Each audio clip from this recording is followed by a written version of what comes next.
All right, guys, so using this worksheet, the steps to solve, I wrote here just like the basic steps, right? So step 1, isolate. So let me backtrack for a second. We are solving radical equations, so that's really exciting. Equations are back. We used to love solving equations. At least I did. I'm sure you did too.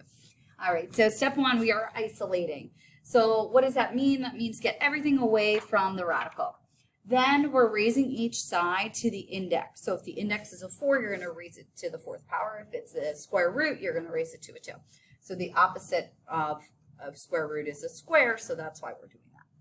Then we'll solve it, yay. And then step 4, which nobody likes to do, especially my Algebra 1 students, checking for extraneous solutions. Now let me tell you, if you don't check, this is the one time where you're going to get it wrong. And it's a quick check, but don't just mindlessly do it. So we're going to start with number 1. The square root of x plus 5 equals 12. So step 1 says to isolate. So I've got to get rid of that plus 5. So we subtract 5 from both sides, and you get the square root of x equals 7. Okay, now I'm completely isolated. Can you see that? Yeah. I'm completely isolated. There's nothing but the radical. My index here, I don't see it, so it's a 2. So you square both sides, right? When you square the square root of x, you're left with just x. When you square 7, you're left with 49. Okay, so I solved. Step 3 done. Now I'm looking at step 4. You have to check. So that means plug it in. So the square root of 49 plus 5 equals 12. So everything I do has to equal 12 for this to be true. Okay, square root of 49, 7. 7 plus 5 is 12. So because 12 equals 12, my answer is x equals 49. Try the same concept for number 2. Pause the video here. Okay, once you're done, hit unpause, and you can see if you get it right. So for a problem like number 2, we have a 3 here, and it's positive. So you subtract 3 from both sides, and then you're left with, don't forget there's a negative 4th root of m equals negative 3. So 3 minus 3, that's our 0, and that negative that's there is still there. Then we have to really get rid of it. It's like there's a negative 1 here. So you divide both sides by negative 1, and you're left with the 4th root of m equals positive 3. Okay? That would have worked out even if it stayed negative. So now my index is 4. Step 2, raise each to that index, so to the 4th power. My index of 4, my 4th root of m to the 4th power is just m.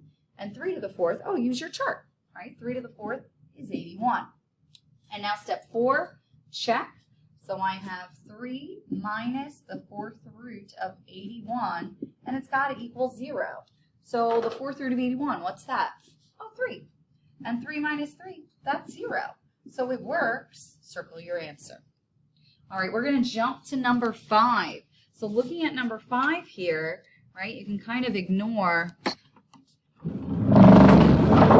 There we go. Ignore everything else. There we go. And so sometimes we're going to see it in fractional form. That's okay. We still have to undo everything that's happening to it. So you're dividing both sides by negative 9. And then you have 4 equals c minus 12 to the 1/2 power. If you're more comfortable, change it to the radical, right? And then we're doing the opposite power to both sides. So you're squaring it either way. If you're doing that here, you're squaring it either way because half of 2, we multiply power to a power, half of 2 is just 1. So you get 16 equals c minus 12, okay? And I know that's a binomial, so that's new. With a binomial being under there, the whole thing does cancel. You're left with just c minus 12. And then we add 12 to both sides, and you get c equals 28. So c equals 28. And so now all we have to do is check. I'm going to use the board right here. So I have negative 36 equals negative 9. 28 minus 12 to the 1/2 power. So 28 minus 12, that's 16. The 1/2 power is the square root. So the square root of 16 is 4. And I still am multiplying by negative 9, and I get negative 36. So yeah, that works. C does equal 28. I promise you, some of these do have extraneous solutions. We just haven't seen it yet. So try number 4. Number 4, pause the video and then hit play. So for a problem like number 4, we subtract 10, right? We have to isolate the variable. Step 1, isolate. Then we have the square root of 6w minus 5 equals -7. And that's not the problem, so don't think that is, okay? Then from there, the index is a 2, so I'm squaring both sides. Remember that you need to put parentheses. That's why it doesn't matter that this is a negative. So then that becomes positive 49. Those cancel, and you're just left with what's underneath. So then I add 5. 6w equals 54. Divide by 6, divide by 6, and w equals 9. All is good in the world, right? Let's check that. So we're plugging it back in. So I have the square root of 6 times 9 minus 5. I'm adding 10, and the whole thing has to equal, you can't even see that. The whole thing has to equal 3. 6 times 9, that's 54. 54 minus 5 is 49. Square root of 49 is 7. 7 and 10 is 17. That does not equal 3. So because 17 doesn't equal 3, w equals 9 is not a solution. It's an extraneous solution. So because w equals 9 it is an extraneous solution, and this is the only one we got, there's no solutions.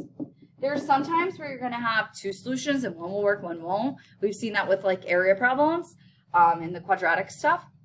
But this is a case where neither work. And sometimes you'll get 2 solutions and neither will also work. All right. Hope that helped.